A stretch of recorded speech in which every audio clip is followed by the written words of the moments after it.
Disaster relief organizations such as FEMA in the United States have, perhaps unsurprisingly, looked into disaster preparedness.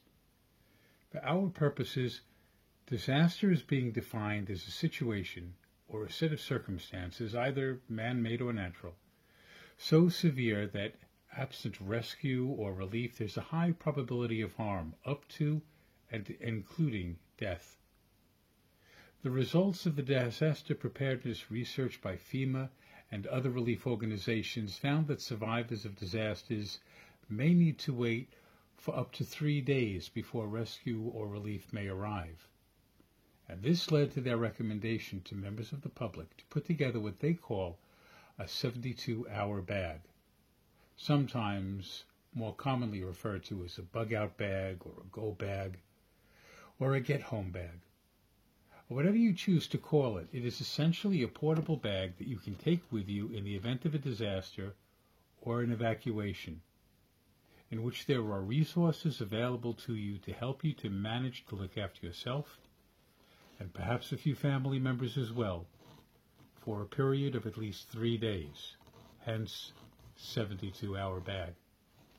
In this series, we're going to look at the individual components of such a bag, with a view towards helping those of you looking to assemble a 72-hour or bug-out bag in making better and more informed choices about the kit you choose to put in it.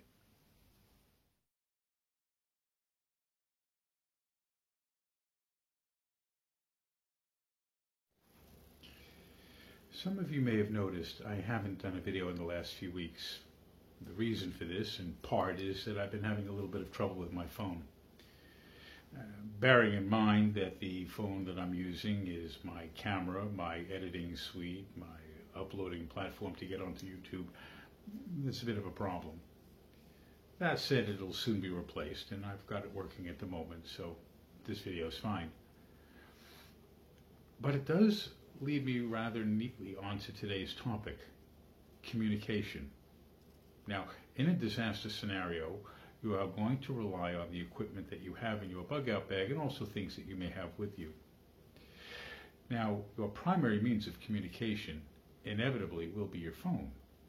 But that phone might be broken. It might be damaged in some way, in which case it may not work. Or it might have a dead battery. Even if it's working, it could be lost. And even if it's working and it hasn't been lost, you may be someplace where there's a very poor signal to the network. And even if there isn't a poor signal normally where you are, whatever's causing the disaster may have that network down, in which case, as a means of communication, your phone is not going to be of a great deal of use to you. Now, in particular, if you're not on your own in a disaster scenario, if you're with someone, being able to communicate at distance can be a great help. The simple solution?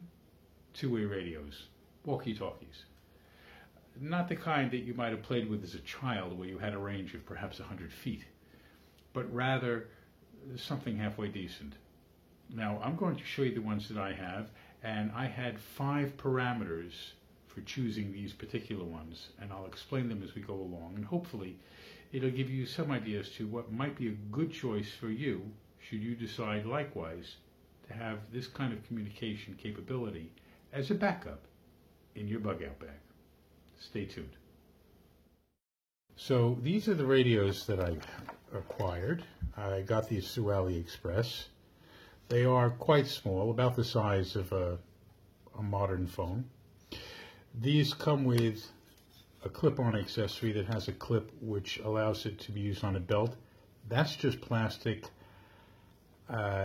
Rough treatment, this won't stand.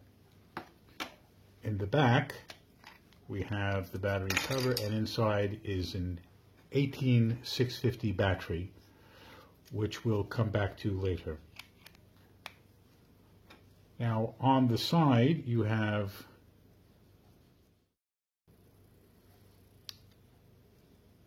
a USB port for a micro USB, which is protected under a rubber cover, which keeps water and dust out of it. And also, on the top, you have similarly a similar protective part for an earphone jack. Again, these are normally clipped down and keep dirt and dust out of the radio. Now, we have the aerial, we have a small microphone and a speaker, and then there are some buttons on the side and also one in the front. Now, the button on the bottom is the on-off switch, and when you press this, it will give you an auditory signal to let you know it's on and tell you what channel you're on. These particular radios have 16 channels. Turn on the radio, 1.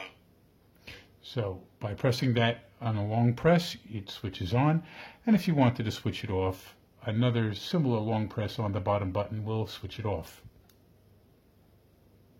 Off.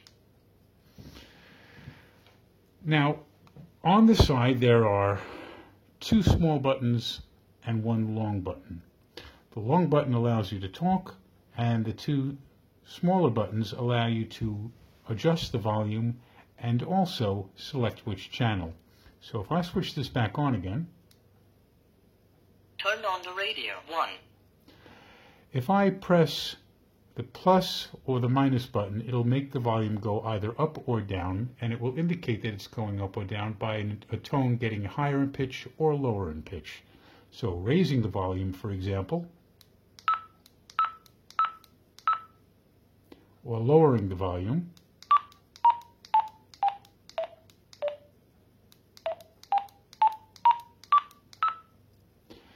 so at the moment it's more or less at full volume, but that's how you raise and lower it.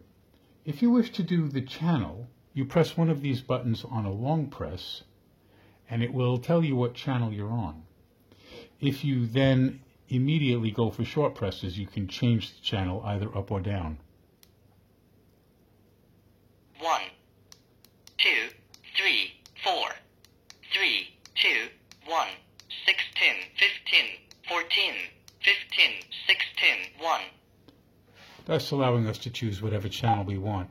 Now this is only really relevant if you have many radios. For example, if you had 4 of these or more and you had 2 groups of people wanting to communicate with each other without having cross chatter, that's useful. Also, if you're in an area where there are other walkie-talkie users and they're using a channel that you're using, you may choose to do a different channel so as to keep your conversations private.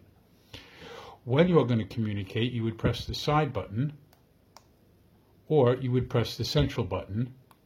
This particular model has that central button feature to mimic the side button to make it easier for left-hand users. Although, to be honest, I've used this left-handed and right-handed and have never found it difficult to press the side button, but there we have it. Now, one thing about this particular radio is you'll notice is a light lights up. When I press the side button, I'm now transmitting and the red light comes on.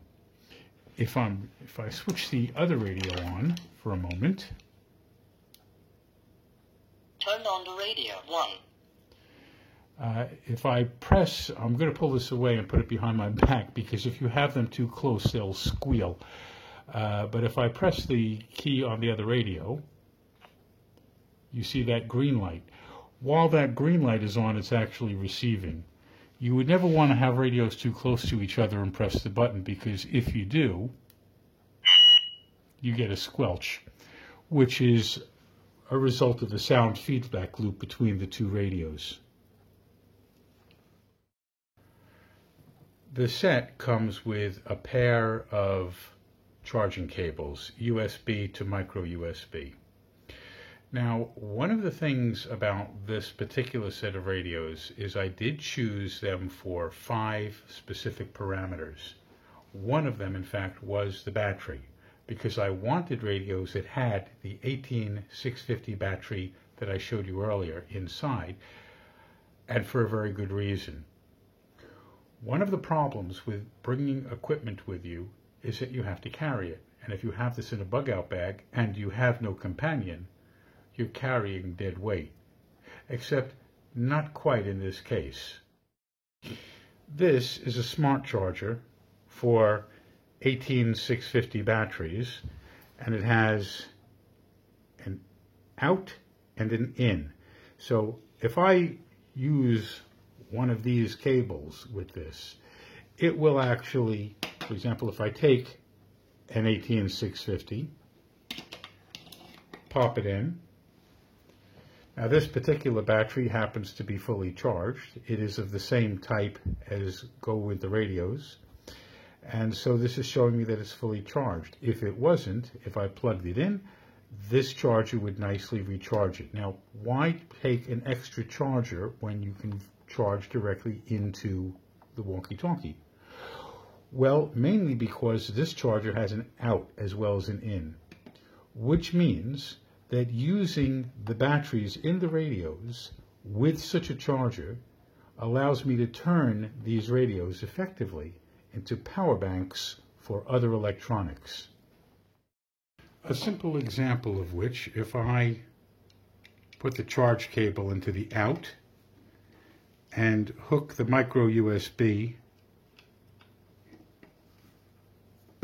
into these night vision goggles, it will help to charge this up.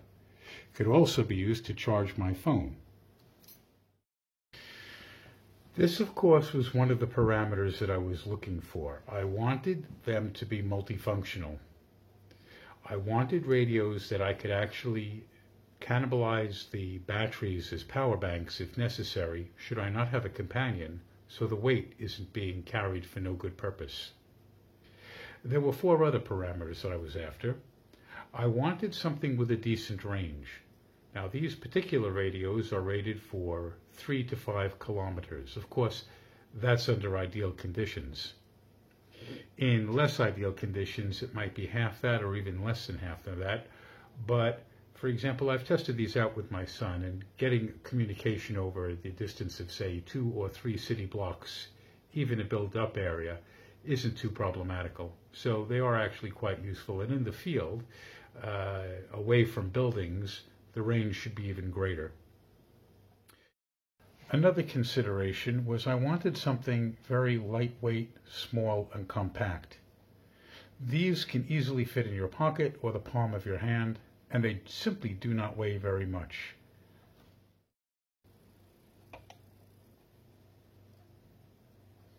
At about 125 grams, or 4.4 ounces, they're quite lightweight. Another significant advantage is their ease of use. These require very little skill to use or training. Now, when I was in the military, when I was a policeman, when I worked in the security industry, we used radios all the time, and I'm very used to using them. But whoever I have as a companion may never have used these kinds of radios before in their lives. It's entirely possible. And so I wanted something that a companion wouldn't require any special training or expertise to be able to use efficiently and effectively. The final consideration was price.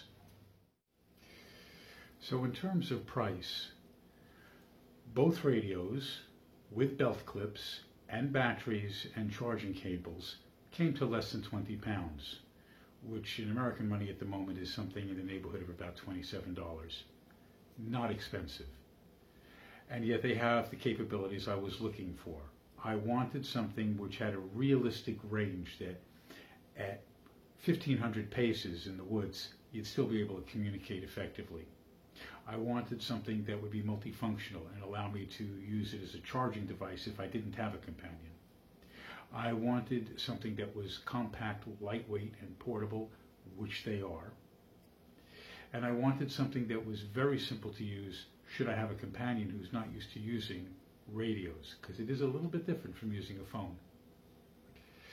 So those were my parameters. These were the radios that I came up with. Obviously, I also made sure to have an appropriate battery charger for the 18650s so that I could use them as a power bank should I need to, but such a charger is also very inexpensive, something like £5. Anyway, I hope you found that interesting. I hope you found that useful. In our next episode of 72-hour or bug-out bag kit, we'll be be looking at some more interesting pieces. I will include a link in the description to where I purchased these from. These were brought on AliExpress. And hopefully, if you want a pair, you'll get these. If not, bear in mind my parameters, because, for example, I didn't want to spend a lot of money. I wanted something that was inexpensive because I couldn't guarantee that I would ever actually need these. And I don't want to spend a lot of money on something I might not need. But if I do need it, I want it to be useful.